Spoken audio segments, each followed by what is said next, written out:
Hi everybody, Fred Hassan with Sit Mean Sit Dog Training with today's video email question of the day. And today's question has to do with why we prefer a remote electronic stimulation collar as opposed to one that would maybe just page the dog. And the reason for that is twofold. The first is you cannot get lows and highs with a pager collar. So not only can you obviously not go high enough, and by high enough, that's an individual thing to an individual person. One thing you can't monitor in the dog training world is somebody's perception.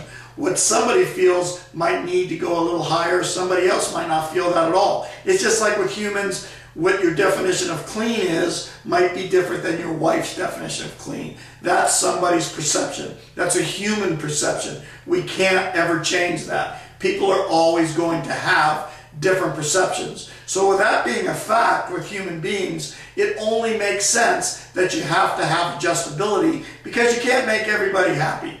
So some of these collars, when we have them feel our Sit Mean Sit collar, for example, when people feel it, a lot of times what people say is they feel the collar and they say, what is that supposed to do? I can't even feel it. How's that going to cause any kind of behavior, good, bad, or indifferent to the dog if you can't feel it? Well, that's why it's adjustable. Maybe you can't feel it, but one dog might or another dog might.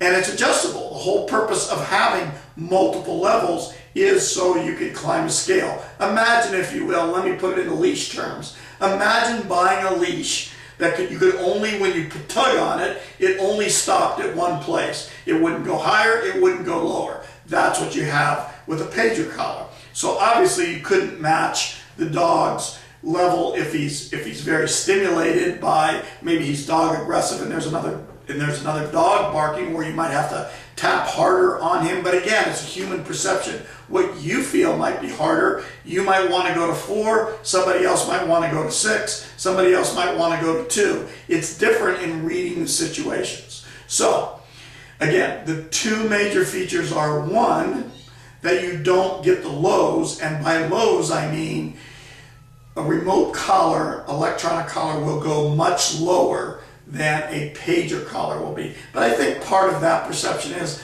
a lot of humans just feel, well, this is paging the dog, so even though it's higher, it doesn't bother them as much from an emotional standpoint than it would electronically. And that's okay. If that's where your mindset is, there's nothing wrong with that. Now, if I had to answer this question 30 years ago, where collars didn't have the adjustability that they do today, the pager would probably be maybe a better example because you didn't have adjustments either way. And also for professional dog trainers, for them to be able to pick and choose their style of training that they want to use with this, the more adjustability that you have, the more a trainer can use multiple training styles and the more adjustable it is to suit the individual person. So until tomorrow, remember, sit means sit.